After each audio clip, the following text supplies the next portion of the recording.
Bueno, y nos acompaña aquí en el foro Carlos Rubio, subdirector de Estudios Sociales, Planeación Estratégica en Integralia Consultores, a cargo justamente de este estudio. Muchas gracias, Carlos.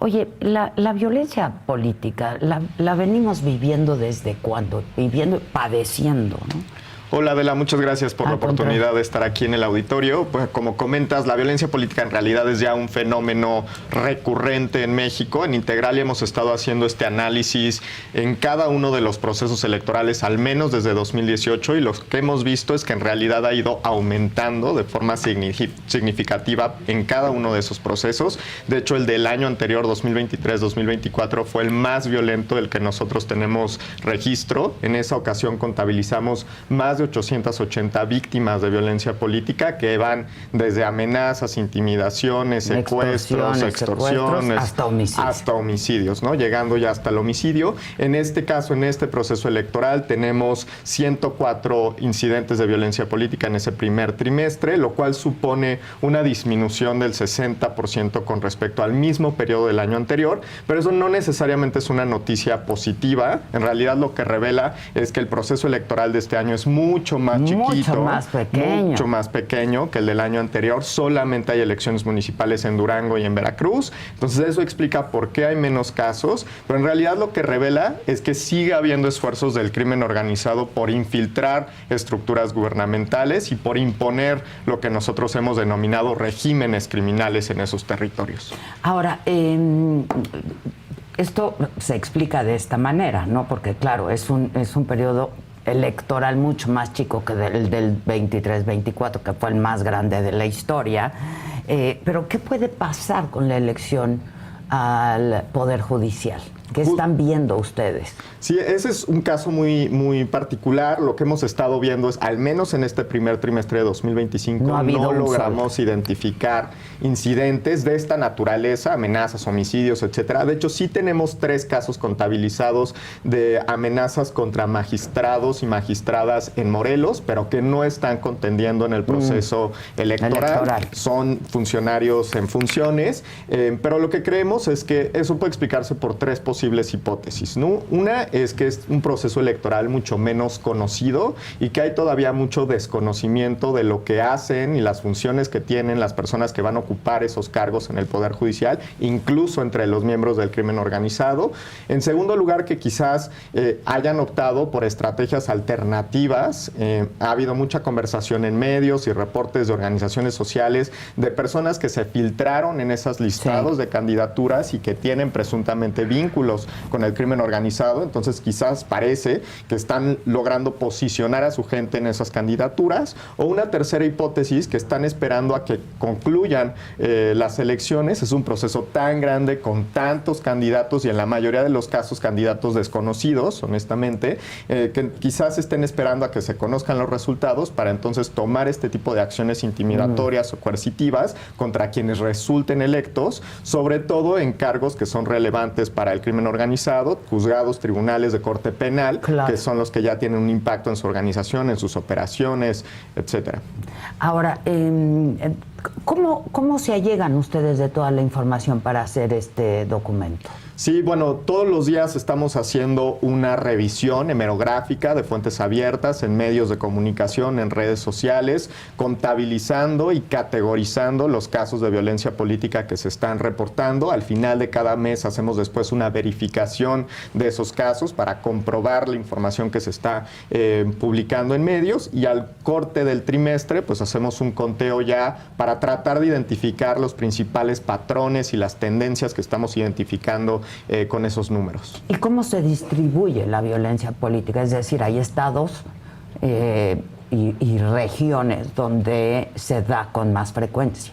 Claro, y justo eso es algo que hemos visto de forma recurrente en los últimos procesos electorales, que la zona centro y sur del país tienden a concentrar la mayor parte de esos incidentes de violencia política. En este proceso electoral, o en este periodo, más bien en el primer trimestre de 2025, hay una excepción clara, que es Baja California. Baja California registramos, si no estoy mal, 8 incidentes de violencia política en este primer trimestre, pero en la mayoría de los casos se han concentrado en el centro. Está ahí pues Veracruz, Puebla, Guerrero, Entonces, lo que vemos es una combinación de dos factores normalmente. Por un lado, una alta presencia de grupos criminales, y por el otro, disputas entre organizaciones rivales para hacerse con el control de esos territorios, ¿no? Y eso parece explicar por qué en este proceso electoral no vemos realmente casos de violencia política en Durango, pero sí los vemos en Veracruz, ¿no? En Veracruz, que tenemos 13 casos contabilizados en ese primer trimestre, en Durango solamente registramos 1, y eso pues parece explicarse por una mayor presencia de grupos criminales en Veracruz que están en disputa para hacerse con el control de los mercados ilícitos que hay en ese territorio. ¿Y se da más con políticos ya en funciones o aspirantes?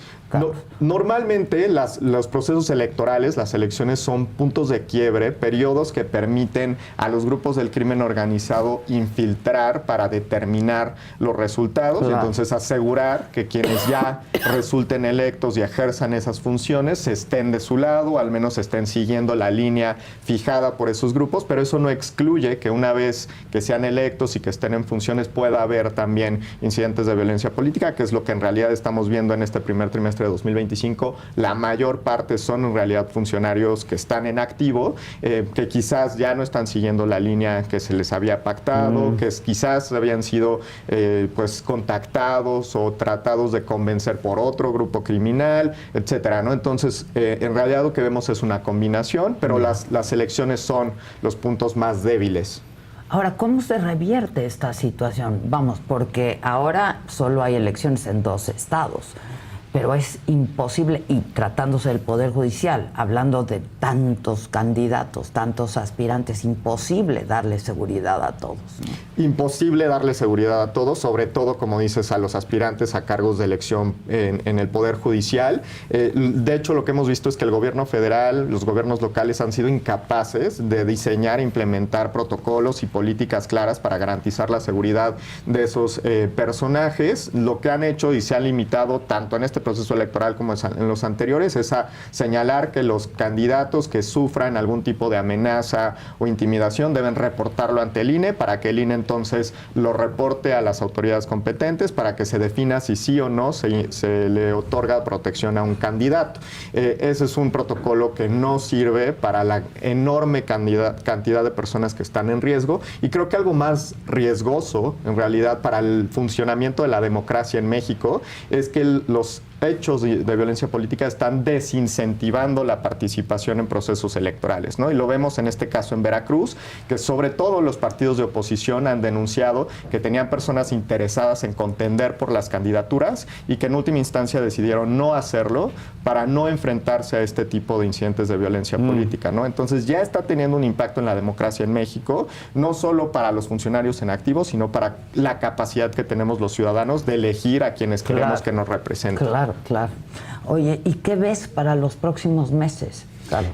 Normalmente, en estos procesos electorales, lo que hemos visto en los años anteriores es que conforme nos acercamos a la jornada electoral, tiende a haber más casos de violencia política, y el día de los comicios normalmente es relativamente pacífico, pero las semanas posteriores a los comicios también tienden a tener casos de violencia política, ¿no? Entonces creemos que probablemente este cierre de campañas de marzo, mayo y principios de junio pueda haber más casos de violencia política, pero lo que en realidad creo que preocupa es, y como dices, la elección de 2027, ¿no? Nuevamente una elección enorme, mucho más grande, claro, en la que va a haber pues elecciones locales en todos los estados del país, en varias gubernaturas incluso, y que nuevamente pues vamos a enfrentarnos a este tipo de incidentes si no es que se diseña ya una política clara para garantizar la seguridad de quienes contienden en esos procesos. Pues es que de hecho se antoja como muy difícil si no resuelves la inseguridad en los lugares, ¿no?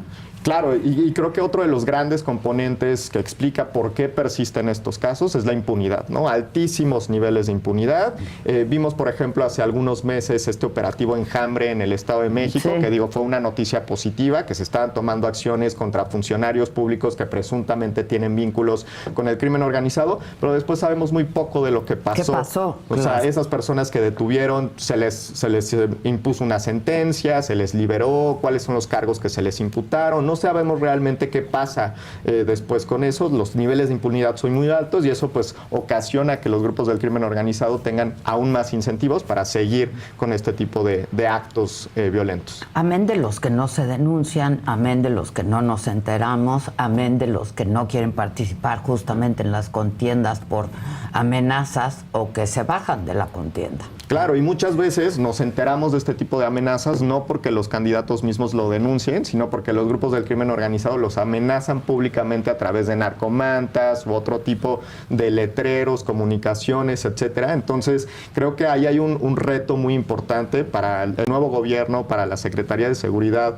y Protección Ciudadana, de garantizar que estos casos que se hayan identificado se lleven hasta sus últimas consecuencias. Y digo, el gobierno ha puesto mucho énfasis en tratar de fortalecer las carpetas de investigación, justo para garantizar que cuando lleguen a los tribunales no se caigan por errores procesales o por falta de evidencia, etcétera, ¿no? Entonces, pues ahí falta ver si realmente van a lograr ese objetivo para reducir los niveles de impunidad y que eso pueda tener un impacto también en la violencia política en el país. Oye, Carlos, si alguien está interesado, ¿dónde puede ver el estudio completo? Sí, muchas gracias, Adela. El estudio completo está en nuestra página, en integralia.com.mx. Ahí pueden revisar toda la información que incluimos o a través de nuestras redes sociales en X, LinkedIn e Instagram.